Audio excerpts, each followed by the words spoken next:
I wrote the song Blackbird. It's now called The Other Side, about 5 or 6 years ago. It goes like this.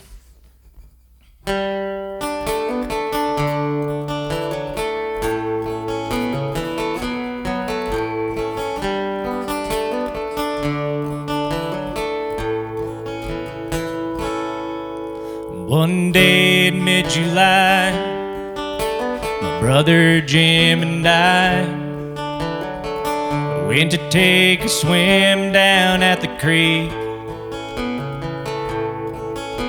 The water was so high, barely made it out alive. But Jimmy couldn't swim as good as me. I ran home so fast, on the front porch I collapsed. My rubber legs just wouldn't push no more. I yelled out to my mom that her youngest son was gone. And Daddy caught her before she hit the floor. And the blackbird sang in the willow side.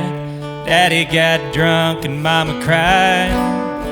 She ran down to the water's edge, where she folded her hands and bowed her head. Bowed her head and closed her eyes, begged Jesus for his life. Oh, damn this world, she cried.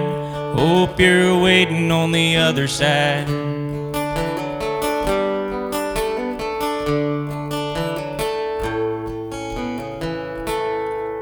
And I wore my very best when we laid down to rest.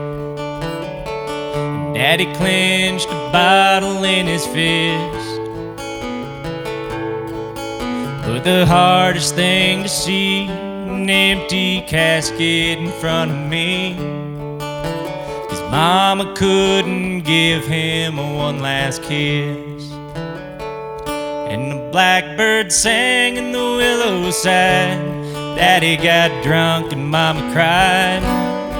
She ran down to the water's edge, where she folded her hands and bowed her head. Bowed her head and closed her eyes, begged Jesus for his life. Well, damn this world, she cried. Hope you're waiting on the other side.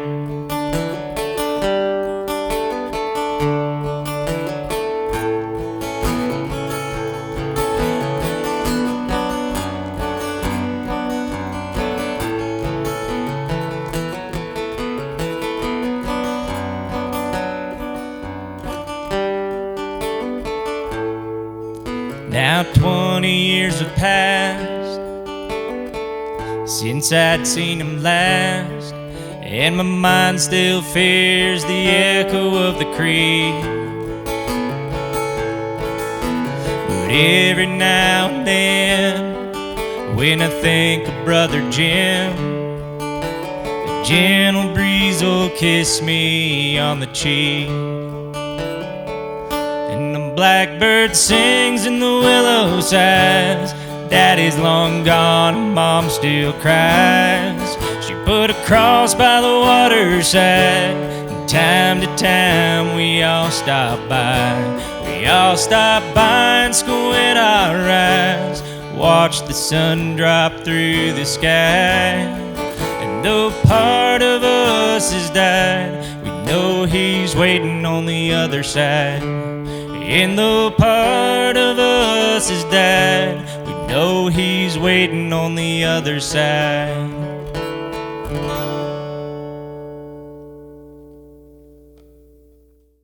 Being a musician can ruin your life pretty quick, you know. Financially, it's not viable. Socially, people don't look at it as an actual career unless you're being played on the radio and playing stadiums. They look at them as real musicians, and then a guy like me playing weekends and stuff like that, not taken as seriously. One of my biggest pet peeves is when I see friends or acquaintances and haven't seen them in a while, and refer to me as rock star or something like that. It feels a little bit like a dig. They come up, oh, hey, how's the rock star? As if they're discounting what I do for a living. And this is how I make a majority of my living at this point. As far as family life, it's incredibly difficult. I've got two boys that are just at that perfect time in their lives, where you want to be around them as much as possible, but playing music predominantly on weekends kind of takes some of that time away. So I have to look at it and I have to weigh those two things. As much as I would want to spend every single night with them, at the same time, do I show them how to give up on your dreams and how to give up on the one thing that you feel like you were put here to do? At any point, at what point do you, is it okay to give up? And I don't want them to have that. I want them to see somebody pushing. I think, as far as family life goes, it's incredibly difficult. And I wish I would have known, 15 years ago, how hard it is. I probably wouldn't be sitting here right now, had I known that. I would have made different decisions. But a lot of times, in my view now, it's not a choice I was ever able to make. As soon as that bug gets you, it's what you got to do. All right, My Good Nights. I wrote this about when you think you got a girl and you're calling every night to say good night, and all of a sudden the calls get less frequent. They're no longer every night. They start to be every other night and then once a week, and you realize that she's calling some other fella to tell him good night instead. That's what this song's about. This one's called My Good Nights.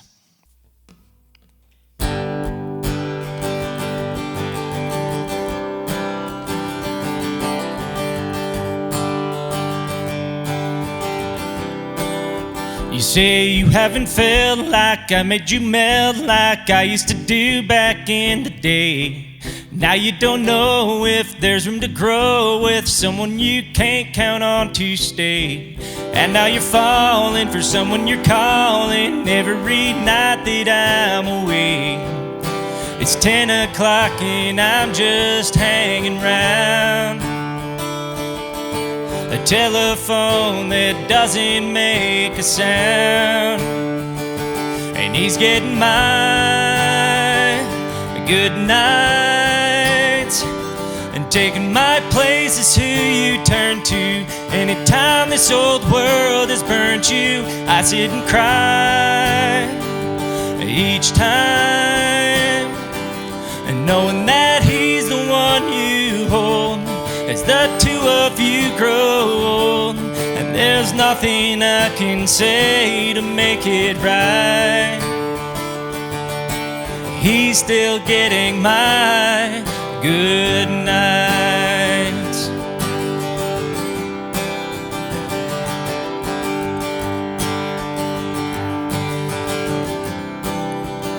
Well, you have just taken all of this pain inside of my heart and made it worse. Wishing you'd realize, baby, in my eyes, you are the chorus to my verse. If you made your mind up, I'd like to wind up saying I'd always loved you first. And if by chance you'd ever change your mind, you'll find me here on my end of the line. He's getting my good nights and taking my place is who you turn to. Anytime this old world has burned you, I sit and cry. And each time, and knowing that he's the one you hold as the two of you grow old. And there's nothing I can say to make it right. He's still getting my good nights.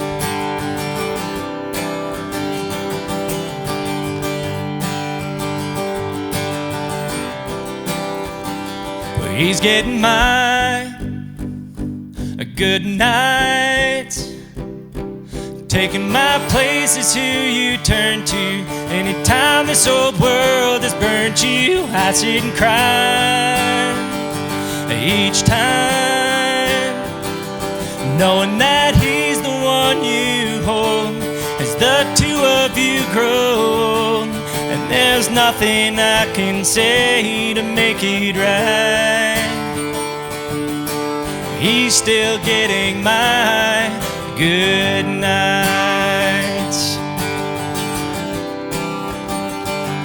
Good nights.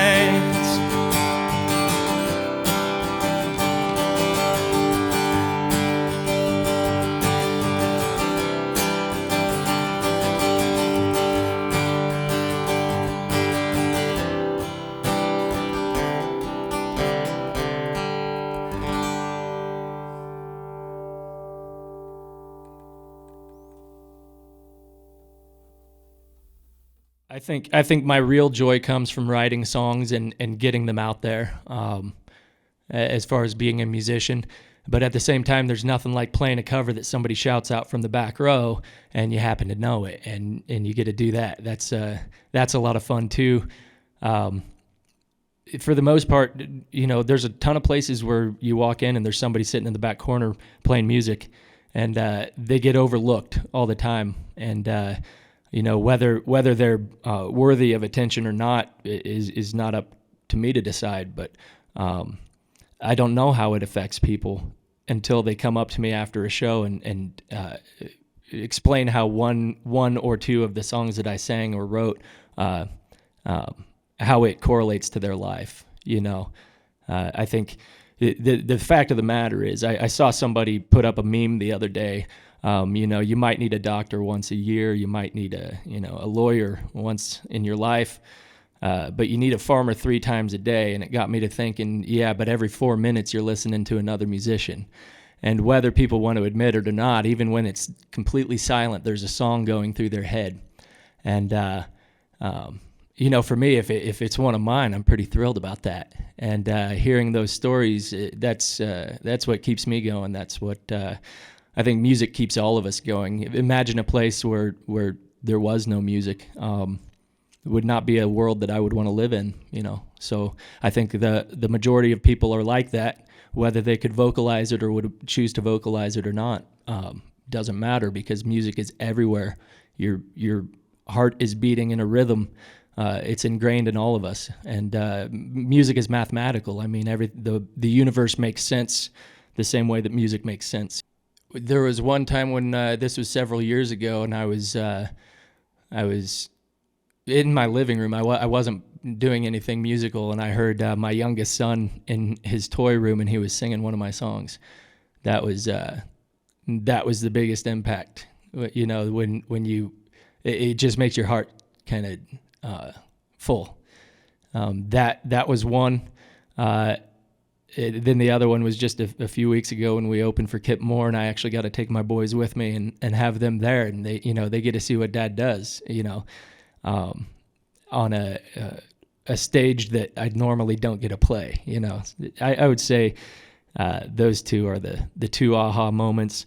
As far as the technical side, you know, writing and things like that, as soon as I realized that I'm never going to be that deep writer or the person that writes for myself, because it's my way of expressing myself, that was incredibly important. Because if I didn't realize that I want to do this for other people, and I do have the audience, the potential audience in mind while I'm writing, I would have quit a long time ago. I never would have come back from when I stopped writing when I was 20 or 21, whenever that was. I would say that's an aha moment for me too. Realizing, kind of finding your place in this community of musicians out here. As soon as I kind of fell into my spot, then that was another moment where it just everything kind of felt a little more right than it had in the past. We've got a website, calvinandthecoalcars.com, that has some updates on it. Social media is the only way that people communicate with anybody anymore. So if you're on Facebook, Instagram, we're under Calvin and the Coal Cars. That's where you'll find it. I do all of my solo stuff under that as well. I do have my own Instagram, Lee Calvin Music, but that basically is just regurgitated stuff from our Coal Cars page. So yeah, you can find us there.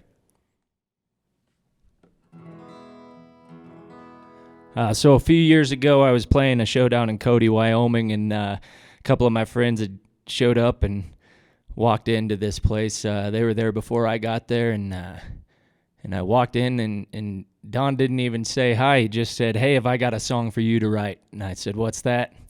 And he said, "Drink this hangover goodbye." And I said, "Well, that's a pretty good idea. I could probably run with that." So that was on a Saturday night, and back then I was writing on Tuesdays. So Tuesday I sat down and played this, and this is one of those that you write really quick. So this one's called The Hangover.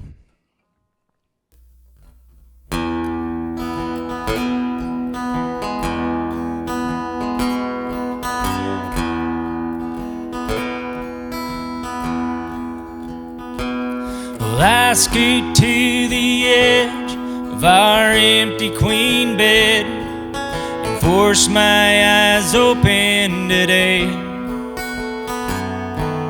If she were here now, she'd say with no doubt that I'd earned every ache and each pain. So I reach for a glass, and time slips on past. My blood turns to amber in vain, and I drop every tear like a lost souvenir, and I drink till I feel a bit sane.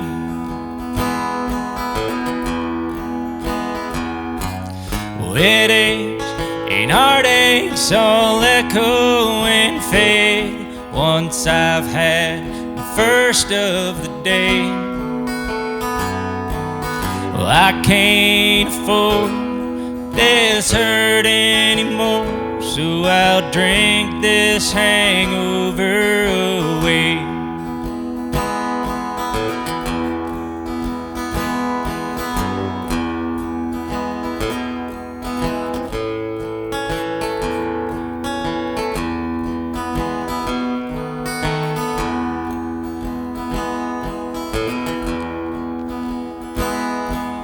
Well, she fought so hard, but her body was tired, and I held her hands as I'd pray. The man at the gates would take me in her place like a ghost. My regret haunts my days.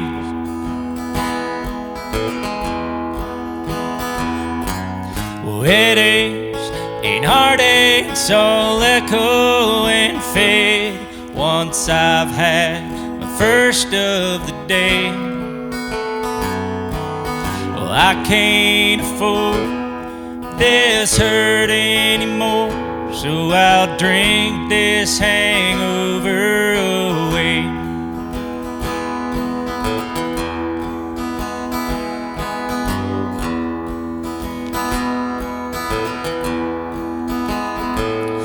They say there's a day that we'll meet again, and we'll have forever to share. And I'm hoping this flask might bring that day fast, or just dull the pain till I'm there.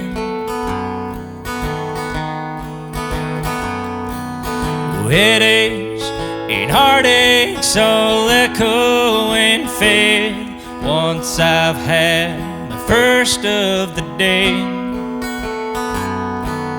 Well, I can't afford this hurt anymore, so I'll drink this hangover away. No, I can't afford this hurt anymore, so I'll drink this hangover away. No, I can't afford this hurt anymore. So I'll drink this hangover